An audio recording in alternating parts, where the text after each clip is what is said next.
जय सिया राम दोस्तों। तो आज हम बात करेंगे मोक्षदा एकादशी के बारे में। ये साल की सबसे आखिरी एकादशी है और इस कारण से इसका महत्व और भी ज़्यादा बढ़ जाता है। तो ऐसा भी कहा जाता है कि इस एकादशी को जो भी व्यक्ति व्रत करते हैं उनको सभी पापों से मुक्ति मिल जाती है और साथ ही साथ जो उनके पूर्वज होते हैं उनको भी पापों से या उनको मोक्ष प्राप्ति हो जाती है। तो सनातन धर्म में मोक्षदा एकादशी का खासा महत्व होता है। हर महीने में 2 एकादशी तिथियां पड़ती हैं। मार्गशीर्ष मास के शुक्ल पक्ष की एकादशी तिथि को मोक्षदा एकादशी के नाम से जाना जाता है। 22 दिसंबर को गृहस्थ जन इस एकादशी पर व्रत करेंगे और 23 दिसंबर को वैष्णव जन व्रत रखेंगे।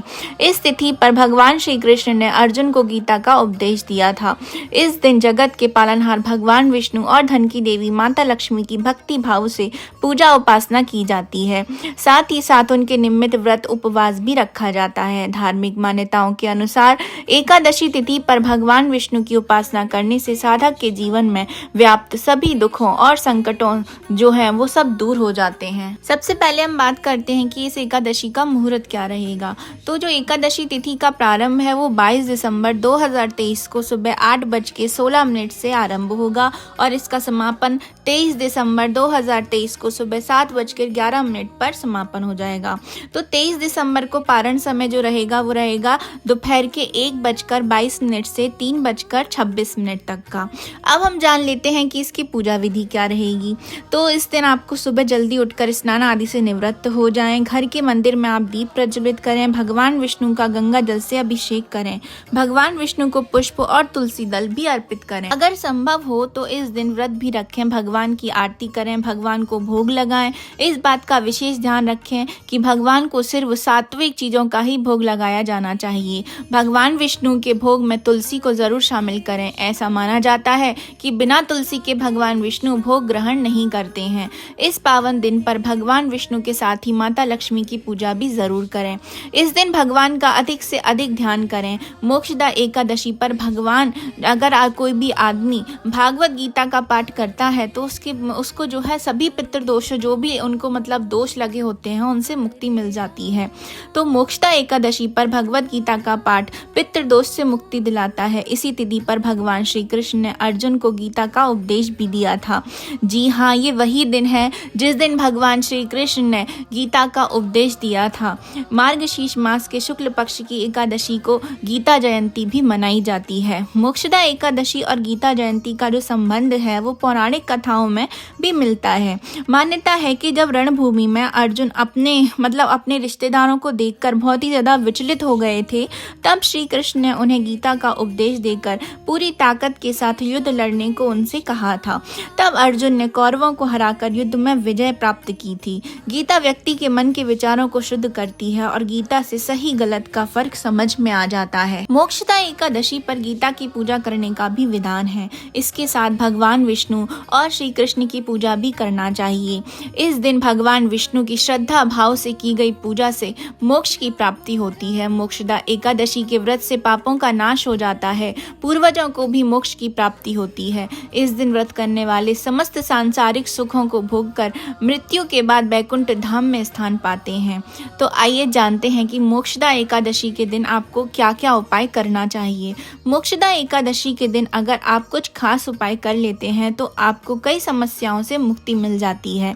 इस दिन आपको सफेद हाथी की मूर्ति या फिर कामधेनु गाय और मछली की मूर्ति घर जरूर लाना चाहिए। इससे घर में हमेशा सकारात्मकता बनी रहती है। घर में माता लक्ष्मी का वास होता है।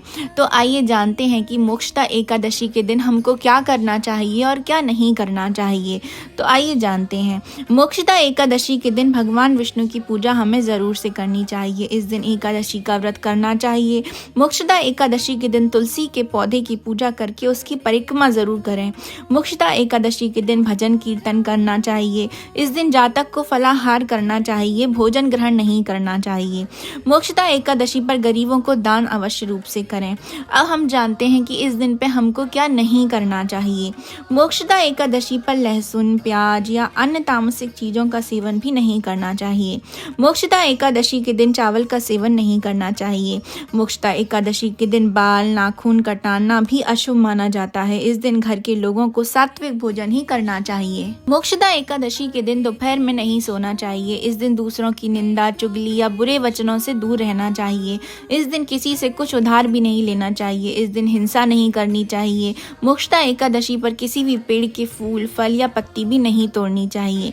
मोक्षदा एकादशी के दिन कई साल बाद एक अद्भुत संयोग का निर्माण भी हो रहा है, जिसका असर जो है सभी 12 राशियों पर सकारात्मक और नकारात्मक रूप से देखने को मिलेगा।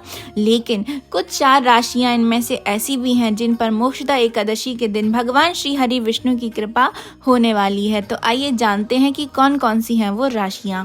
तो पहली राशि का नाम आता है यहाँ पे कुंभ राशि। तो कुंभ राशि वालों के लिए परिस्थिति अनुकूल रहेगी। नौकरी में चल रही परेशानियों का अंत होगा। नौकरी के अच्छे अवसर आपको प्राप्त होंगे। संतान पक्ष से अच्छी खबर मिलने की संभावना रहेगी।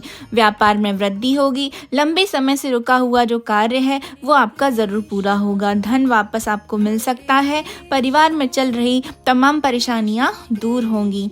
दूसरी राशि आती है यहाँ पर मेष राशि। तो मेष राशि के जातकों के लिए समय सकारात्मक रहने वाला है।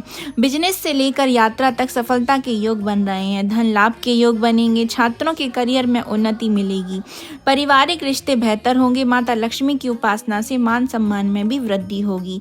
अब आती है तीसरी राशि कन्या राशि। तो कन्या राशि के जातकों के लिए आय के नए स्रोत बढ़ सकते हैं। आर्थिक स्थिति में मजबूती भी आएगी। परिवार में जल्द मांगलिक कार्य संपन्न होंगे। कारोबार में विस्तार से नए अवसर उनको देखने को मिलेंगे। अब अंतिम राशि आती है यहाँ पर सिंह राशि। तो सिंह राशि के जातकों के लिए अच्छा समय रहने वाला है। मान सम्मान में वृद्धि रहेगी। सांसारिक सुख मिलेगा। आमदनी में बढ़ोतरी भी होगी। दाम्पत्य जीवन में आपकी मधुरता आएगी और रिश्तों में भी मिठास आएगी।